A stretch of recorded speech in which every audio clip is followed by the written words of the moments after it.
Bonsoir tout le monde. Nous vous invitons ce soir à discuter avec nous sur un podcast que nous faisons, vraiment un mini podcast. Ça coussin confortable, on est toutes les deux confortables, donc soyez bienvenus. Je suis Mianda Kabamba et je suis une artiste pluridisciplinaire. Ceux qui savent, savent, mais sinon, vous pouvez me suivre sur les réseaux sociaux pour découvrir encore plus. Et présente-toi. Moi, c'est Satou Sey, artiste peintre et photographe. Enfin, je touche à beaucoup de Elle touche à choses. tout. Nous allons discuter aujourd'hui de la santé mentale.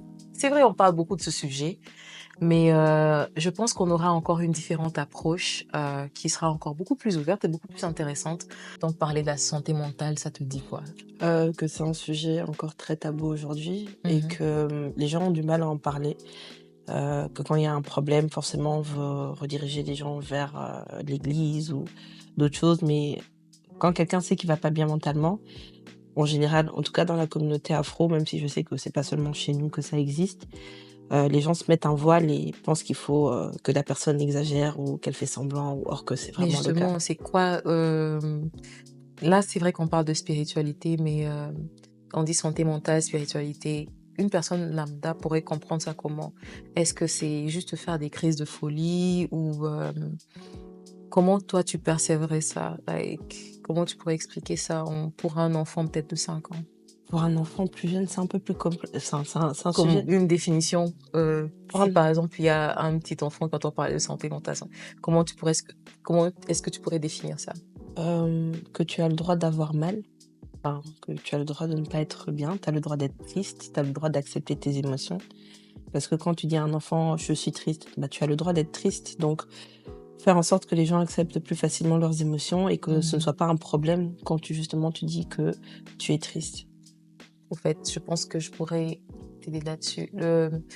La santé mentale, bon, selon moi, c'est un peu comme la santé physique, mais dans un aspect qu'on n'a pas l'habitude de voir, tout ce qui est dans la pensée, Mhm. dans tout ce qu'on n'a vraiment pas l'habitude de voir, quoi, mais qui peut se manifester tantôt d'une manière, tantôt d'une autre.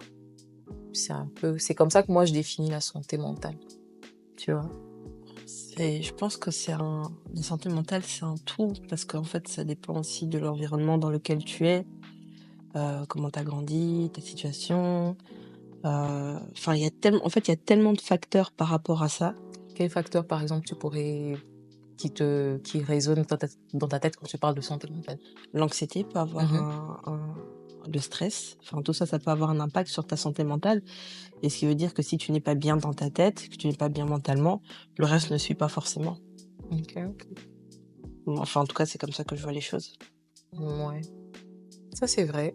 Mais en même temps, plusieurs personnes se disent que quand tu es juste stressé, parce que c'est normal d'être Mhm. stressé, que directement, oui, voilà, je suis dépressive, je, j'ai des problèmes. Like, et puis ensuite, ils se retrouvent avec des parents qui disent que, voilà, il faudrait que tu voies un pasteur qui va prier. Ou bien, tu dois beaucoup prier, hein. Il faut beaucoup prier.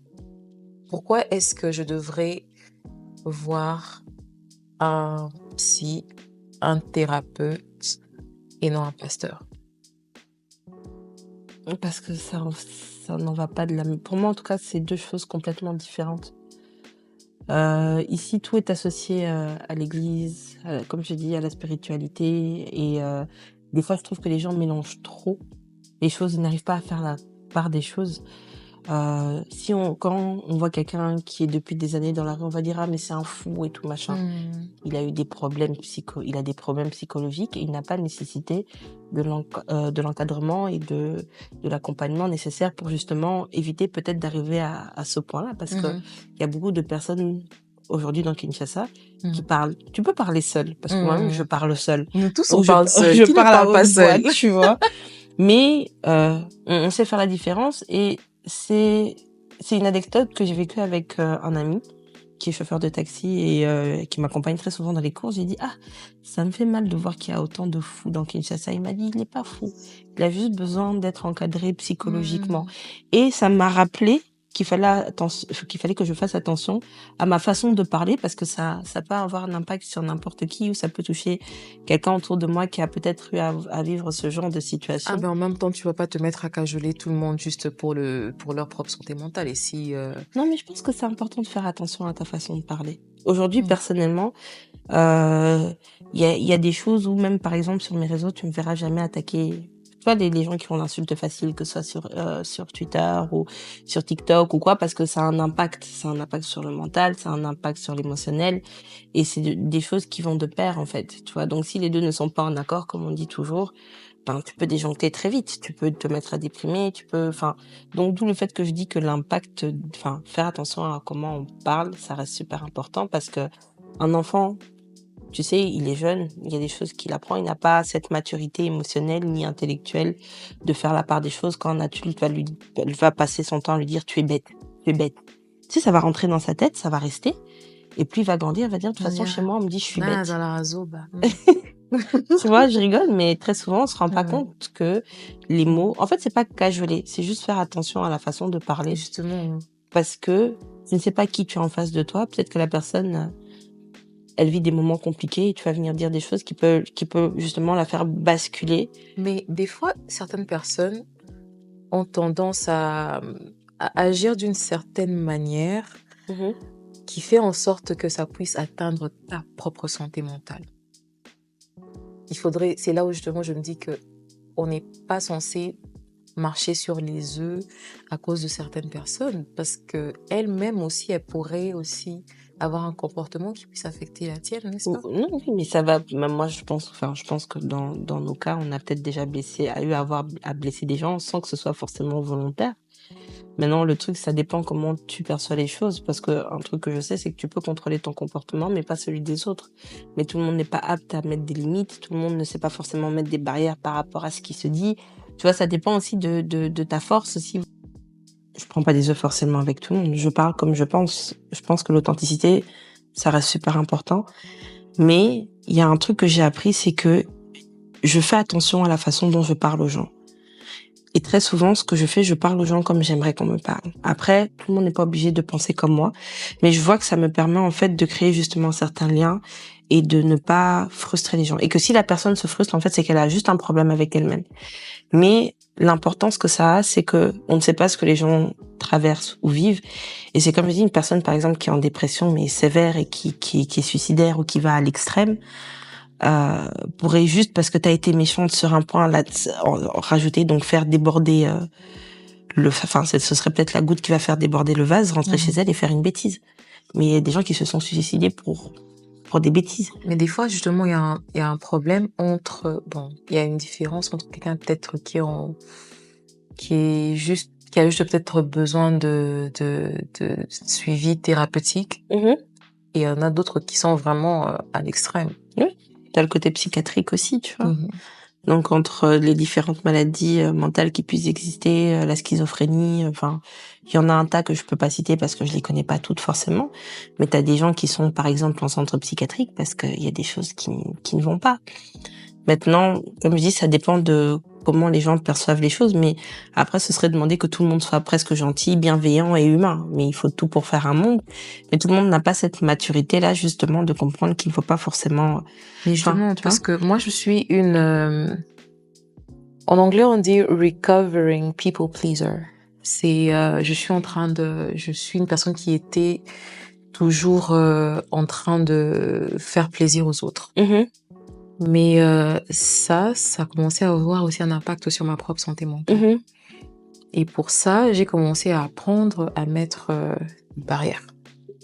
Parce que j'ai commencé à apprendre que tu ne peux pas d'abord plaire à tout le monde et qu'il faudrait mettre des limites pour éviter de souffrir, de se crucifier, de mourir, de faire Jésus pour tout le monde.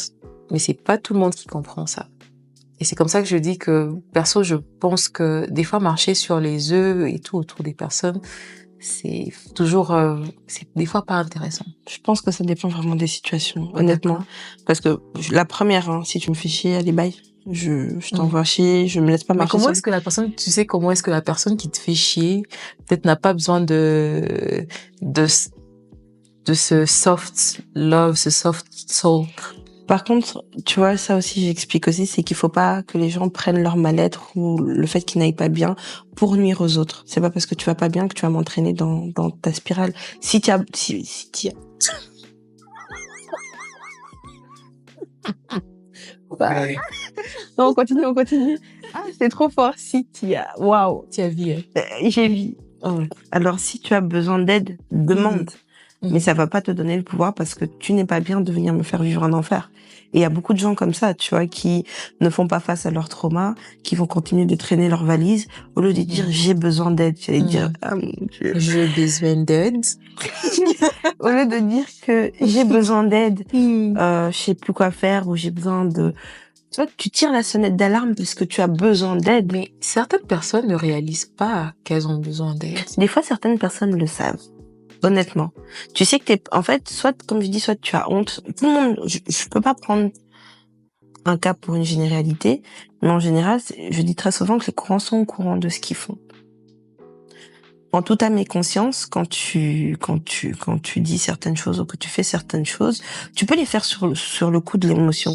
Mais à un moment donné, si tu as un minimum de conscience, tu vas te dire si je fais ça, c'est bien, si je fais ça, c'est pas bien. Et et au final, en causant du tort à quelqu'un d'autre, tu te causes du tort à toi-même. Parce qu'en fait, il y a d'autres personnes qui n'ont pas... Crois-moi que... Oui, il y a des gens que sur le moment, tu peux peut-être avoir l'impression que, mais il va leur arriver une certaine succession enfin... Non, mais il y a certaines personnes, j'ai vraiment rencontré ces personnes et c'est pas la première fois que je prends ça comme exemple, mais il y a des personnes, la faute, c'est toujours les autres. Et elles causent cette nuisance et elles ne le réalisent pas. Tu peux être là, cette personne qui est subie, tu viens vers elle, tu lui dis, voilà, il se passe ça. C'est même toi qui viens encore sonner l'alarme et tout. Bah, tu deviens justement encore la personne qui lui rapporte encore plus de malaise, tu vois. Il y a ce genre de personnes comme ça. J'ai vraiment l'impression que c'est pas tout le monde qui est au courant on devrait justement beaucoup plus parler de ça, de ces différents aspects de notre santé mentale, de comment est-ce que ça pourrait affecter l'environnement, parce que plusieurs personnes ne sont pas au courant. On est ici à Kinshasa et il y a des gens qui se font braquer par des policiers et tout. Ces policiers aussi ont des problèmes mentaux, tu vois. Et est-ce que tu penses que ce policier-là vraiment saura qu'il a un problème mental? Non. Mais il s'en fout, lui. Déjà, c'est pas dans la culture. C'est pas dans la culture. Allez voir un psy. Tu sais, quand tu parles ouvertement à quelqu'un que tu vas voir un psy, on va se dire, oh, qu'est-ce qui va pas? C'est la première chose qu'on va dire. Mais toi, l'air de bien aller. Toi, tu vas loin, meuf. J'ai voulu aller voir un psy. J'ai demandé c'est combien. Elle m'a dit que c'était $70 de l'heure. C'est vrai que c'est pas remboursé par la mutuelle à Kinshasa. Quand j'y pense. C'est vrai qu'il y a la contrepartie financière. Mais comme je dis, bon, après, c'est pour ça que je comprends pourquoi la plupart des gens, après une longue journée de boulot, vont boire une bière. Alors, vous allez me juger, hein. Vous allez me juger, mais tu sais, aujourd'hui, on dit que oui, non, les Congolais sont des fainéants. Ça dépend pourquoi. Parce qu'il y a des catégories de personnes quand même incroyables. Mais tu sais que t'as des gens qui se lèvent à 4 heures du matin.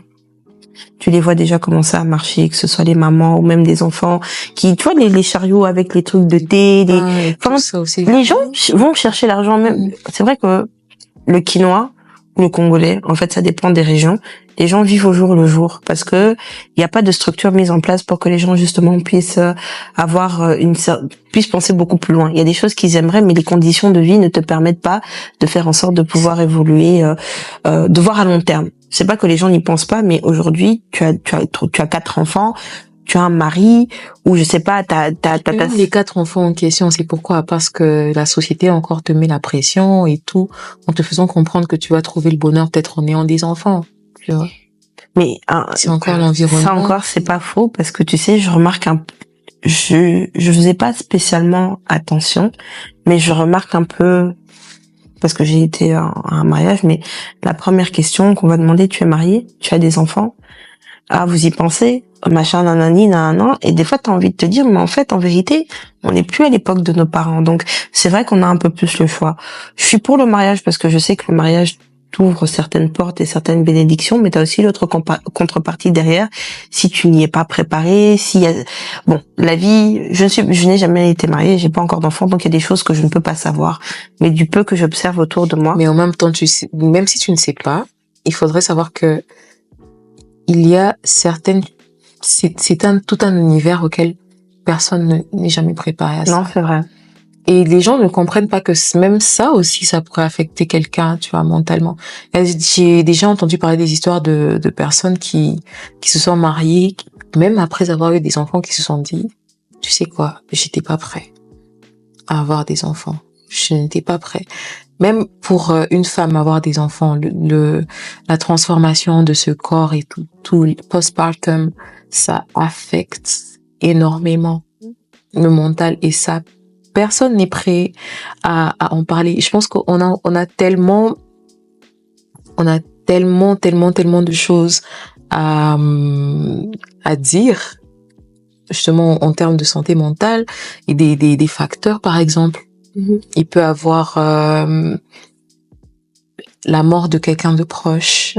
Il peut avoir juste le fait de mûrir. Imagine le corps auquel tu es habitué à avoir peut-être quand tu avais 18 ans, qui change et tout, qui devient différent. Tu commences à choper des vergetures, des ceci, de cela. Ça te crée encore un stress et tout. Tu développes des pathologies que tu ne réalises pas qui existaient avant.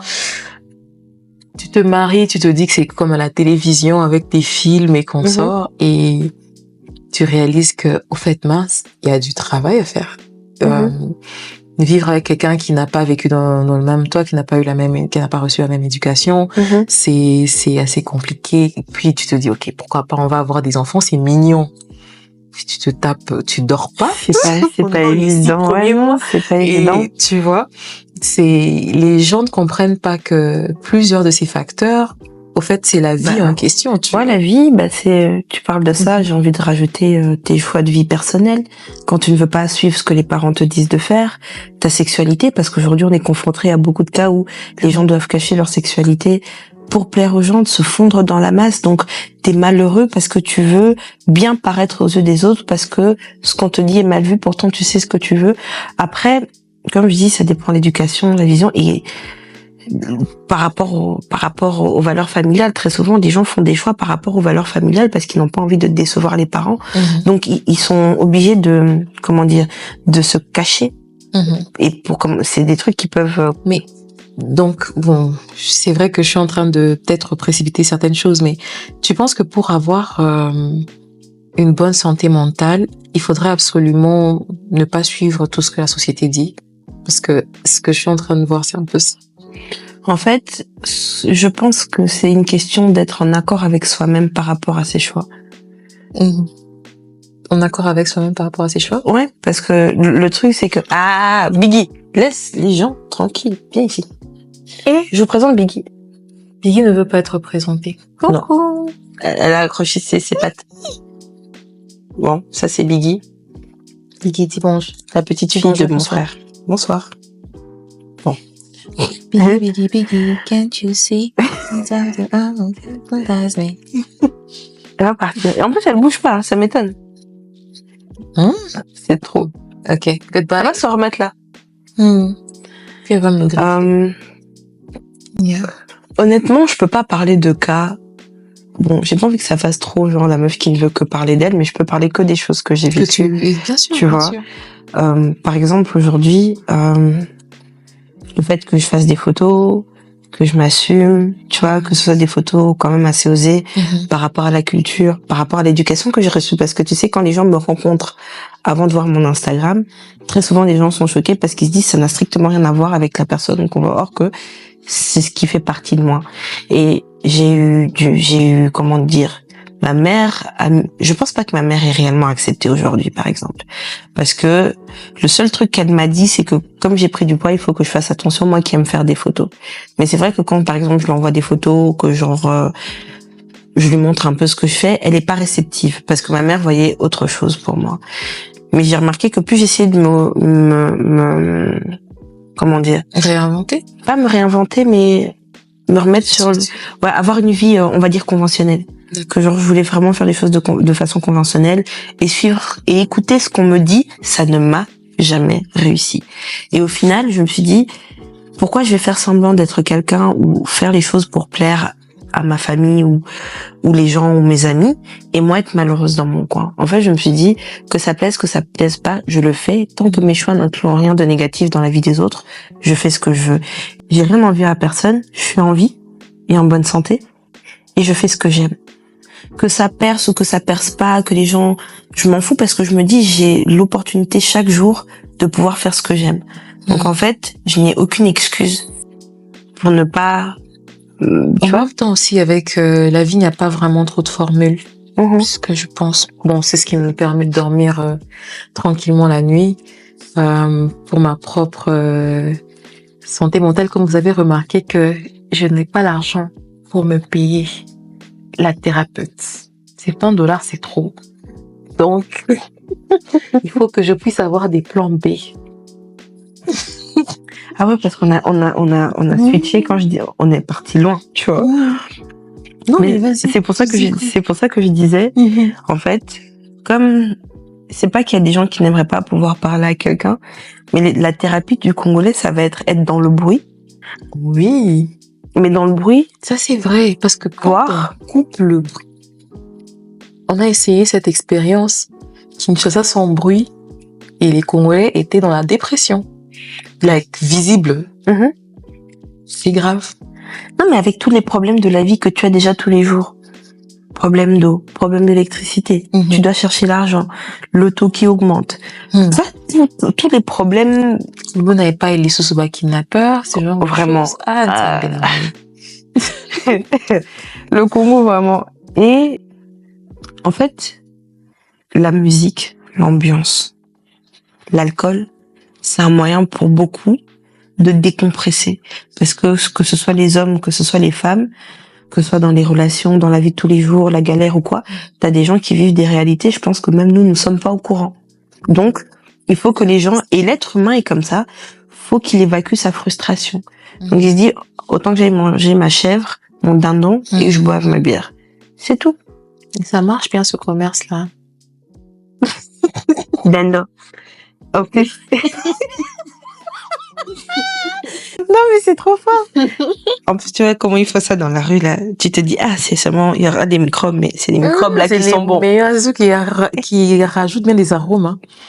Mais ça rehausse. Donc, au final, personnellement, je comprends les gens ici qui trouvent le moyen de se défouler. Mais maintenant, ce qui me dérange, moi, c'est que quand un enfant te dit je vais pas bien, ou qu'il y a un problème, ou peu importe, n'importe qui, ça m'énerve quand on te dit d'abord.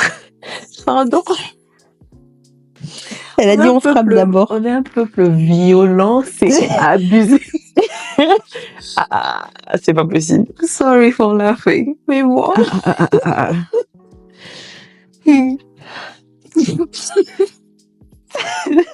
Non, c'est vrai qu'on tape d'abord. Comme ça, on va te donner une bonne raison pour ne pas bien. Ça me rappelle quand ma mère a cassé des cuillères en bois sur ma gueule. Toi aussi? Man, tu sais, ma mère. J'aime ma mère. Je ferais n'importe quoi pour cette femme. Mais la façon dont elle m'a connue quand j'étais petite, même cogner n'est pas assez. Elle faisait tag team avec mon grand frère. C'était comme le catch américain. Vas-y. C'est ça que j'ai du mal à mentir, là. Je ne savais pas mentir, me frapper correctement. Moi, j'ai des anecdotes, si je t'explique. Et la thérapie m'a fait beaucoup de bien. Je m'étais calmée pendant une période. Après, c'était, tu vois, par rapport au sentiment de l'abandon, le fait que ma mère me demande pas mon avis pour me laisser en Europe. Tu sais, les parents prennent des décisions parce que ils veulent tu le comprends un peu plus tard, tu vois, parce que t'es jeune. Mais comme je dis, on te prépare pas à certaines choses. Piggy. Yo, on va dire animal abuse. moment-là. Mais même encore aujourd'hui, quand j'ai ces discussions avec ma mère, ça reste en mode oui, mais tu vois, c'est comme je dis, c'est pas concevable chez nous. Tu vois, nous, on n'a pas eu le choix de faire certaines choses, on s'en est sorti, vous aussi, vous pouvez vous en sortir. Mais après, ce que des fois les parents oublient, c'est qu'il y en a certains qui font face à des situations. Et c'est pas tout le monde qui a la même capacité, la même force mentale, au fait, de supporter ce genre de situation. Eux se disent que oui, parce que eux, ils ont pu endurer, que nous tous, on sera en mesure. Moi, j'ai des membres de famille j'ai des cousins qui n'ont pas supporté certaines situations. Et les parents se disaient que oui, on va être sévère, on va être disciplinaire, parce que nous, on a réussi à surmonter ça. On avait la force mentale qu'il fallait et tout. Eux aussi seront en mesure de le faire. C'est pas la même chose. Non, mais c'est, en fait, le truc aussi, les choses changent en fonction des générations. Les choses évoluent entre temps, tu vois, comme je te dis. Regarde, nous, on est la génération connectée. Donc, il y a plus de choses où on peut se renseigner. Et tu sais, quand je discute tu le vois avec les catégories d'âge différentes, tu vois. Et les générations différentes, il y a des gens qui arrivent plus facilement à dire et mettre un mot sur ce qu'ils ressentent. Tandis que nos vieux, même pour te dire je t'aime, c'est comme si c'était je sais pas quoi, tu vois. J'ai entendu I'm proud of you en 2023 de la part de mon père. Je suis fière de toi. La première fois, je crois que c'est en 2023 ou en 2022, je crois. Moi, ma mère, quand elle me dit je t'aime, j'ai l'impression que le ciel va tomber sur ma tête. Mais après, tu vois, je sais que c'est sincère. Je réalise même pas ça. Non, je pense que si. Mais tu sais, la distance forge. Tu sais, tu grandis loin de tes parents, tu te débrouilles, tu t'en sors quand même, tu ne finis pas mal. Tu vois, parce que ça dépend de l'environnement dans lequel, comme je dis, dans lequel tu es. Parce que c'est facile de sombrer, en fait. Tu vois, sombrer dans la drogue, ou d'autres vices, ou d'autres trucs qui continuent de te tirer vers le bas. Et si comme tu disais, en fait, au lieu d'essayer de comprendre et de ne pas être aussi dur, les gens par exemple, quand t'as un enfant qui tombe dans la drogue, ok, peut-être centre de désintoxication, mais à ce moment-là, je pense que au lieu d'être blâmé comme n'importe quelle personne, on parlait d'accompagnement tout à l'heure, on devrait accepter la situation et essayer de trouver le meilleur moyen d'accompagner la personne. Parce que tu sais, tu vas toujours dire oui, mais c'est toi qui voulais aller là-bas. En fait, très souvent, nos parents aussi, des fois, ne font pas face à leurs choix et n'acceptent pas certaines situations parce qu'ils veulent pas se mettre en mauvaise posture. Mais il y a beaucoup de choses que les enfants, en tout cas, dans certaines familles afro, les enfants subissent les choix des parents. Tu vois. Et quand tu vas commencer justement à pouvoir donner ton avis, non, de toute façon, toi, t'as pas d'enfant, t'es ma fille, tu n'as rien à dire. Ouais. Tu vois, tu peux pas comprendre. J'ai entendu ça aussi. Tu vois, donc, ça serait bien que, en tout cas, aux futurs parents à venir ou jeunes parents maintenant, c'est pour ça que je te disais l'importance des mots, faire attention à la façon dont on parle. Je parle pas de forcément prendre des pincettes. Si t'es énervé, tu vas pas faire genre t'es content alors que t'es énervé. Accepter ses émotions aussi, c'est une forme de maturité, tu vois. Or que si tu te connais, bah tu sais comment tu dois te gérer en fonction de qui tu as. Je te jure, par exemple, quand je suis énervée, tu ne peux pas avoir l'impression que je suis énervée, parce que quand je parle, en tout cas, et que j'ai envie de discuter, sauf si tu me montes au cerveau, là, en fait, en vérité, je vais commencer à monter crescendo. Mais en général, je prends le temps de parler calmement. Pourquoi? Parce que je sais que si j'ai le malheur de dire le mauvais mot au mauvais moment et de la même mauvaise façon, ça peut être tu vois, je suis responsable de ce que je dis, mais pas de ce que la personne comprend. Donc, tu pourrais me donner des astuces que tu as, parce que moi, par exemple, comme je vous ai expliqué, je n'ai pas de psy. Quand j'ai appris que c'était $70, je me suis dit, ok, j'opte pour la folie. C'est bon. Let's crash out. Non, toi, maintenant, qu'est-ce que tu fais, par exemple, pour t'aider à ne pas crash out? Pas devenir folle. La photo. Oh, ok. Pourquoi? Je suis vraiment par curiosité. C'est ma passion, c'est le truc qui me permet de me sentir bien, qui me permet d'être moi, de me voir. En fait, ça me permet justement de faire autre chose. Mais c'est vrai que quand je suis vraiment pas bien, je fais pas de photos. Parce que comme je suis quelqu'un, tu sais lire sur mes émotions, sur mon visage, en fait. Tu sais lire mes émotions sur mon visage. Je commence à être fatiguée. Français, j'ai pas si. Pas si ma difficile. C'est difficile. C'est dur. C'est pas facile. Non, le truc qu'il y a, c'est que la photo, ça a commencé, puis après, j'ai un peu été dégoûtée parce que, comme je te dis, Maintenant, ça va. Mais avant, j'avais pas spécialement le soutien de mon entourage. Vraiment. Ma mère, c'était hors de question. Tu sais, c'est directement lié à de la pornographie. Enfin bref, les gens pensaient directement à l'extrême. Mais par rapport à ce que tu fais, oui. Oui, par rapport à ce que je fais, oui. Donc, je t'avouerai que j'ai laissé tomber, puis j'ai eu plein de coups bas, plein de trucs qui font que j'ai laissé tomber. Et en fait, j'ai commencé à peindre. Et la peinture, en fait, ça a vraiment été mon exutoire, comme j'explique. Là, c'est vrai que ça fait un peu plus d'1 an, j'ai pas spécialement travaillé, mais je suis en panne. Donc vraiment, j'ai vraiment le syndrome de la page blanche. J'ai l'habitude de faire pour ne pas perdre la tête, c'est normalement chanter et écrire. J'adore l'écriture, bien que des fois j'ai pas trop le temps, mais chanter, écrire, danser aussi, mais ça faisait longtemps. J'ai quand même un peu recommencé, c'est bien. Et c'est ma façon à moi de ne pas perdre les boules et de me dire que voilà, ça va me permettre d'aller des fois peut-être prendre un verre de vin avec une personne avec qui tu peux parler, juste passer du temps avec quelqu'un. C'est ce genre de truc. Ben, dis-toi que c'est quelque chose que j'ai décidé de faire cette fois-ci parce que j'ai vécu quelque chose d'assez compliqué les derniers mois. Et d'habitude, je m'isole. Oui. Mais j'ai remarqué que m'isoler, en fait, ne m'aidait pas. Ça aussi. Tu sais, tu vas penser que tu as besoin d'être seule et de vivre certaines choses seule. Là, j'ai fait tout le contraire que je fais d'habitude. Et crois-moi, je regrette pas parce que après, justement, quand je m'isole, je mets des mois à sortir de... Tu vois, je fais plus rien, je suis pas productive et tout. Là, c'est vrai que je suis productive quand même, à un certain niveau. Mais à un moment donné, moi, tu vois, j'ai des périodes quand je suis pas bien, je disparais totalement. Je me fais pas entendre, on m'entend pas, j'envoie pas de messages. Je reviens des mois après quand j'estime que ça va mieux et j'en parle. Là, je t'ai dit, cette fois-ci, j'ai fait tout le contraire. J'ai fait tout le contraire parce que je me suis dit, je peux pas continuer à me mettre dans des situations, Est-ce que tu as eu un déclic par rapport à ça? Un déclic. En fait, j'avais envie de faire les choses différemment. Dans le sens où, comme je te dis, tu sais, quand tu t'isoles, ben, tu t'effaces. Mais la vie, elle continue. C'est juste dans ce sens-là, je me suis dit, à chaque fois que je m'isole, ben, j'ai l'impression de faire 10 pas en arrière. Et au lieu d'évoluer, en fait, je dis pas que je fais rien et tout, mais ça va me faire stagner pendant une période. Justement, comme je dis là, justement, je suis venue pour me changer les idées. J'ai fait plein de choses que je m'attendais pas à faire. J'ai rencontré plein de nouvelles personnes. Ben, ça m'a permis justement d'oublier certaines choses et de me conforter dans ma vision de ce que j'ai envie de faire. Tu as vraiment envie de faire, oui. Ouais, tu vois, ça m'a poussé à prendre des décisions radicales. C'est très bien, ça veut dire que t'es vraiment dans la bonne zone de ta santé mentale parce que c'est pas tout le monde qui arrive à décider, je te dis à point ferme. Ta santé mentale est influencée par ton environnement. Mon environnement, ouais. Donc, si t'es dans un environnement qui est toxique, c'est compliqué. Et je vais absorber d'office.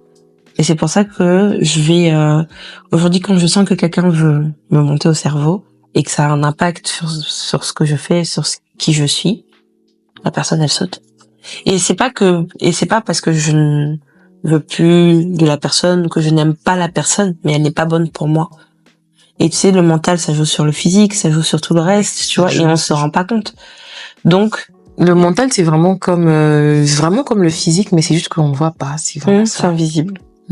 Et comme je dis, en fait, je prends des décisions. Les gens peuvent penser que c'est des décisions qui sont prises sur un coup de tête, mais c'est réfléchi. Et comme je dis, regarde, j'ai décidé de venir. Et ça me fait un bien fou. En fait, je suis entourée des personnes qui correspondent à mon état d'esprit. Et c'est pour ça que j'arrive facilement à faire abstraction de ce qu'il y a dehors. Je suis désolée de penser à ça. Je veux dire que les personnes toxiques, elles adorent aussi ça. S'entourer de personnes qui sont comme elles, toxiques et tout. Et du coup, ça fait en sorte que leur santé mentale, c'est dans le chaos, quoi. Toi, tu es là, tu te dis, ok, je veux trouver des gens qui sont, eux aussi sont là, genre, tomba ina no moi lamba wana eso salanga bien pour la santé mentale nangai vraiment. Tu vois, ziki sana noye wana bete moi mbata, ça me fait du bien. C'est bon pour ma santé. Mais c'est vrai que quand tu regardes aussi, ça dépend des groupes de personnes, tu vois. Ouais. Mais honnêtement, je pense que je peux pas dire que, tu vois, comme tu disais, il y a des gens qui vont toujours dire que c'est la faute des autres. honnêtement, je sais que j'ai ma part de responsabilité dans chaque histoire toxique où j'ai été. Mais le truc, c'est que je le reconnais. Donc, comme on dit, il faut savoir comment quitter ça pour pouvoir avancer. Et il y a faire très peu de introspection. Il y a plein de personnes qui n'arrivent pas à le faire. Aujourd'hui, personnellement, je n'ai plus rien à me reprocher parce que je sais où j'ai tort et je sais où... Mais tu vois, j'ai essayé de communiquer aussi avec certaines personnes. Le niveau de compréhension, comme je dis, le niveau de compréhension et de perception des gens, des fois, tu te dis, tu souffles.